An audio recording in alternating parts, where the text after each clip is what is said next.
اعوذ باللہ من الشیطان الرجیم بسم اللہ الرحمن الرحیم۔ معزز ناظرین السلام علیکم۔ ناظرین، آج میں آپ کو حضرت عیسیٰ علیہ السلام اور ابلیس کا مختصر سا واقعہ سنانے والا ہوں، اور واقعہ کچھ اس طرح سے ہے کہ حضرت عیسیٰ علیہ السلام کی ملاقات ابلیس سے ہوئی۔ وہ 4 گدھوں کو ہانک رہا تھا، ان گدھوں پر سامان لدا ہوا تھا۔ حضرت عیسیٰ علیہ السلام نے ابلیس سے ان گدھوں کے ہانکنے اور سامان کے بارے میں پوچھا۔ ابلیس نے جواب میں کہا کہ تجارت کا سامان ہے جو ان گدھوں پر لدا ہوا ہے اور خریدنے والوں کی تلاش کر رہا ہے۔ حضرت عیسیٰ علیہ السلام نے اس کی بات سن کر پوچھا، پہلے گدھے پر کیا سامان ہے؟ ابلیس نے کہا، ظلم ہے۔ حضرت عیسیٰ علیہ السلام نے پوچھا، اس کو کون خریدے گا؟ ابلیس نے کہا، بادشاہ خریدے گا۔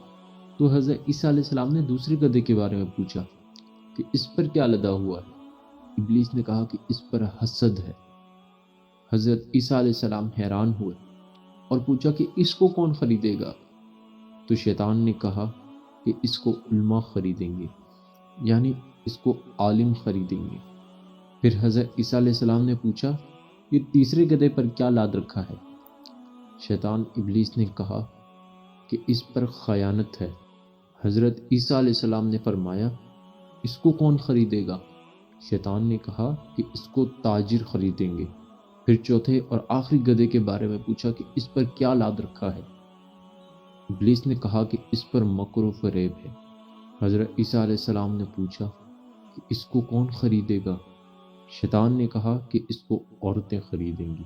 معزز ناظرین، حضرت عیسیٰ علیہ السلام اور شیطان کی اس کی گئی ملاقات کو دیکھتے ہوئے اگر ہم آج کے دور کو تصور میں لائیں تو وہ تمام باتیں ہمارے سامنے ظاہر ہیں کہ جو شیطان نے کہا ہے کہ آج کے بادشاہ انسانوں کے اوپر ظلم کر رہے ہیں، اور آج کے علماء حسد میں ہیں، اور آج کا تاجر خیانت کر رہا ہے، اور عورتوں نے مکر و فریب کا لبادہ اوڑھ دیا ہے۔ اللہ تعالیٰ سے دعا ہے کہ اللہ تعالیٰ ہمیں اس مکر و فریب فتنے کی زندگی کے ہر فتنے سے ہمیں بچا کر رکھے۔ اگر یہ چھوٹی سی ویڈیو آپ کو اچھی لگی ہو تو اس کو لائک کر دیجیے گا، اور اگر آپ ہمارے چینل پر نیو ہیں تو چینل کو سبسکرائب کر دیجیے گا۔ ملیں گے انشاءاللہ نئی ویڈیو کے ساتھ، تب تک کے لیے اللہ حافظ۔